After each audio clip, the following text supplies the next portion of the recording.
Israel is the size of El Salvador. It is smaller than El Salvador. It is the size of New Jersey, and it is the most hated country on earth. And it's a free country. Arabs have the same exact rights as Jews. They vote. They're in the Israeli parliament. You're talking about in Israel. In Israel, they're 20% of the population. It is better to be, why, if it's bad for an Arab in Israel, why don't they move 10 miles and live on the West Bank? Because they love it in Israel, because the freest Arabs in the Middle East are in Israel.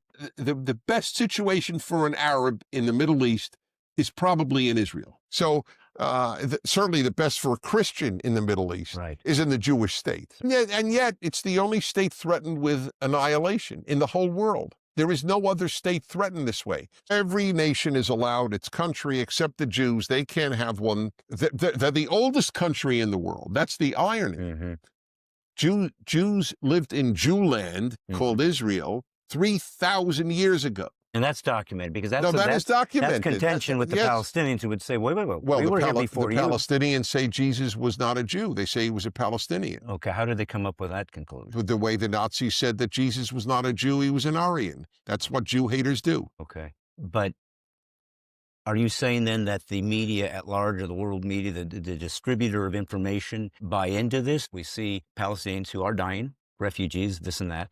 I mean, you do have that actual imagery, and so from that comes a BDS movement. This is apartheid, or must be stopped. So how does one get past the imagery that is presented by a press that seems to be certainly more Palestinian-sided? Well, the BDS movement is a movement within the world's left. The left hates Israel more than any other country. It hates Israel more than the Iran regime that's executed 7,000 gays in the last 10 or so years. That doesn't trouble them as much as the Jewish state that's the size of New Jersey. It's almost all Jew hatred today emanates from within Islam and within the left. And it's a statement about the people who do the hating. There's something corrupted in their moral compass. Of all the issues in the world, that's the one they're focused on. There is a decimation, the annihilation of the last Christian communities of the Middle East, and they're focused on Israel. North Korea is one of the largest concentration camps in human history, a country concentration camp. They're focused on Israel. Iran is,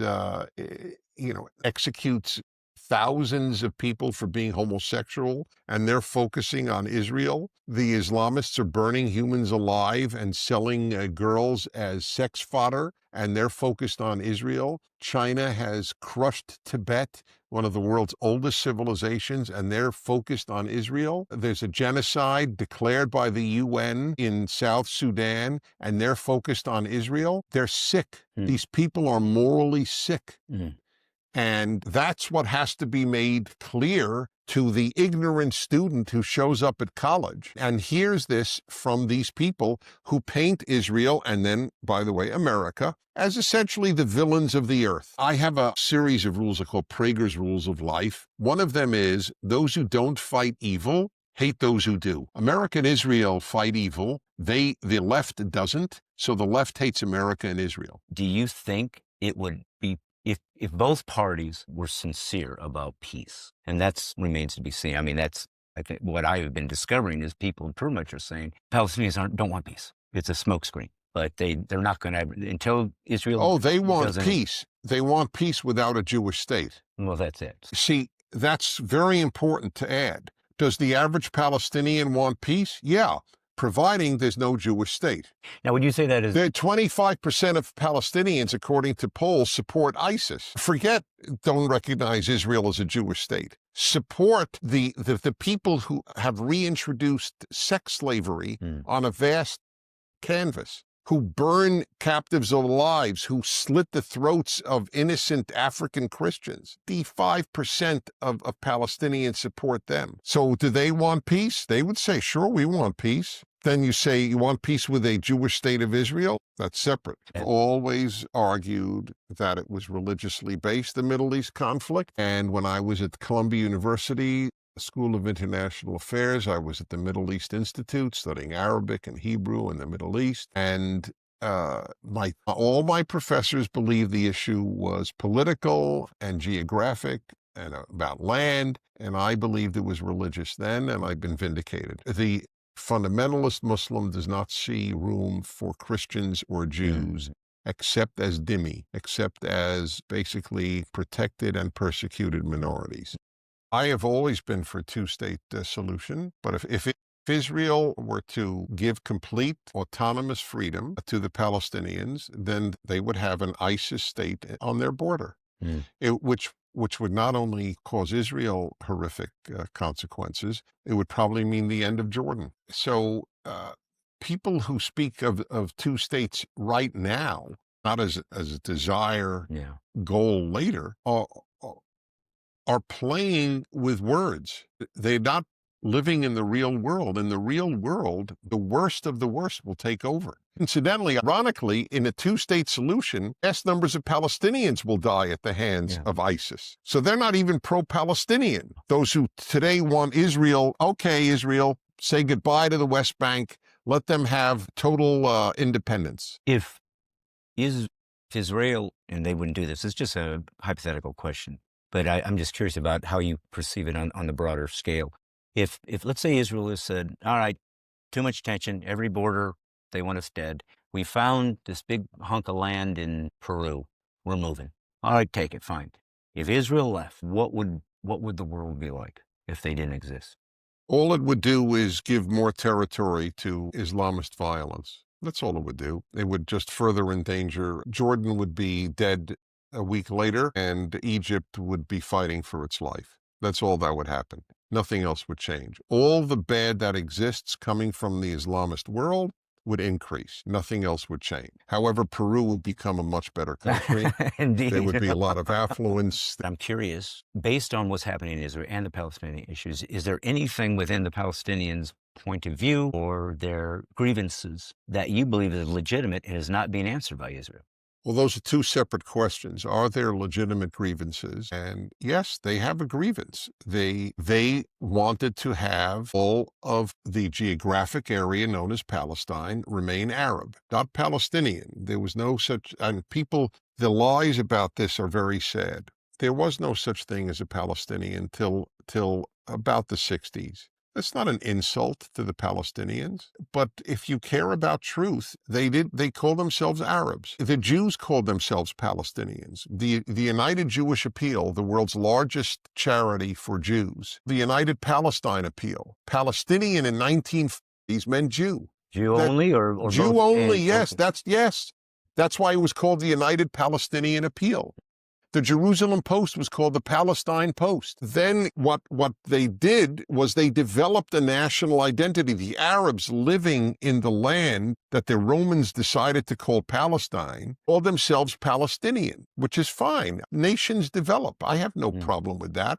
But let's be honest about the history. Anyway, do they have a grievance? Yes, they do. Of course they do. And that's one of the grievances that, hey, we want this area to be ours. This whole area, we want this to be ours. We don't want any other group to have its own independence. Okay, that's their take. Fine. Did they suffer in 1948? Yes, they did. Those are facts. By the way, they wouldn't have suffered if Arab nations had not invaded, and they supported the invasion to stop a Jewish state that was tiny from ever even existing. So that they are the authors of their own calamity in many ways, but nevertheless, there is a grievance there. Is there a grievance today? What is the grievance today? That Israel has a wall to stop terrorists from coming in? What is the grievance today? I want to know what the grievance is. That there are checkpoints to stop little kids from coming in and blowing up Israelis on buses and in pizza parlors. What is Israel supposed to do? Really, what is Israel supposed to do? It's so easy to sit at Georgetown University, where they have a particularly active pro-Islamic department, and cast stones at Israel. What would you do? What would you do? What would you like Israel to do? Leave? Okay, have a great state. And if ISIS takes over, well, so we'll suffer. They're not going to suffer in Georgetown. It's easy to tell Israel what to do 7,000 miles away. So I acknowledge grievances from the origin of the problem, although I also believe that What was it? The great foreign minister of Israel, Abba Eban, said the Palestinians never miss an opportunity to miss an opportunity. The Palestinians could have had a state so long ago of their own, and I wish they did. The only reason the Palestinians don't have a state is the Palestinians. So who's at fault for the refugees then? Would the Arab states not participate in If there this? were no war, there would have been no refugees. The war was caused by Arab states invading Israel to destroy it. There were about 570,000 Arab refugees, maybe some say 750,000. There were about 6 million refugees when Pakistan was formed. Nobody talks about that. Same year Israel was formed. And they came from where, those refugees? The Muslims who were refugees from India and the Hindus who were refugees from Pakistan. Pakistan was ripped out of India to form a Muslim state, and most of the Hindus of Pakistan became refugees if they weren't murdered, and many of the Muslims from India fled into Pakistan, what became Pakistan. 1947, 1948 dwarfs the numbers of deaths and refugees when Israel was formed, but nobody talks about it because Pakistan's not a Jewish state. It's just a Muslim state. Well, let me ask you one more question. You've been very generous with your time. So on the same tact as question answering, in my sense that you were pretty objective about all the elements that you speak on. So would you say then, was there anything about Israel and its practices or its movements or some of its choices that you would find not as, I don't know, not as positive or ethical? Or, I mean, can you look at them and say, here's where I would say Israel could do better, or what other, they're accused of occupying, so forth. I would like to see more integration of the Arab citizens of Israel into Israeli life. I'm sad that they live in enclaves. I wish Israel's Jews made it clear, you could be my neighbor, you could be my co-worker, you could live next door to me. I wish that had happened. I don't think most Israeli Arabs want to do that. I think they want to live among fellow Muslim Arabs. So, but vis-a-vis the Palestinians, Israel made so many offers for a Palestinian state. I don't know what Israel could have done better. I really don't.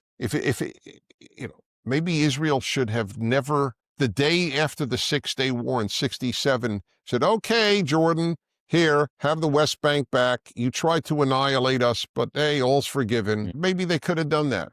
I don't know. But the way in which the Jewish holy sites were treated under Jordanian rule, taking Jewish tombstones and using them as urinals and never allowing a Jew to visit the Western Wall, the Wailing Wall, it's hard to imagine Israelis saying, okay, you can have the Wailing Wall back. It's 2025. America's debt is over $37 trillion, and the dollar just had its worst crash since 1973. That puts your savings and your family's future at risk. That's why we trust Alpha Omega Gold, a company that stands unapologetically with Israel and supports Stand Tall Israel.